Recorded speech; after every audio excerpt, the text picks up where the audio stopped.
మరియు నేను ఏ విషయములోనూ సిగ్గుపడక ఎప్పటి వలనే ఇప్పుడును పూర్ణ ధైర్యముతో బోధించుట వలన నా బ్రతుకు మూలముగానైనను సరే, సావు మూలముగానైనా సరే, క్రీస్తు నా శరీరమందు ఘనపరచబడాలి.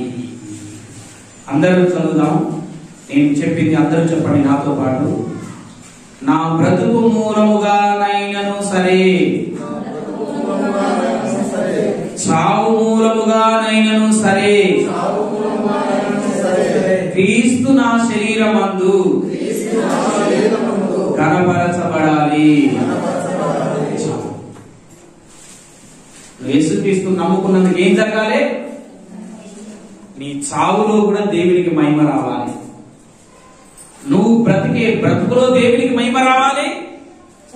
నీవు చనిపోయే చావులో కూడా, నేను ఇంతకు ముందే చెప్పాను, మణిపూర్ స్టేట్ లో ఉన్న ప్రజలు వారు చావులో కూడా సువార్త ప్రకటన చేస్తున్నారు అన్నమాట.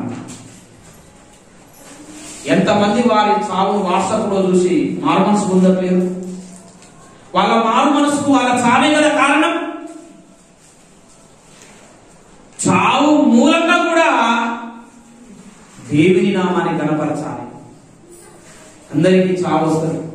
వామో, నేను తిని పండుకొని మంచం వల్ల హాయిగా గురువు తీసుకుంటాను, నిమ్మలంగా పండుకుంటాను, చచ్చిపోవాలి. అలాంటి సాగు, ఏ సాగు వచ్చినా దేవునికి మహిమార్థంగా ఉండాలి.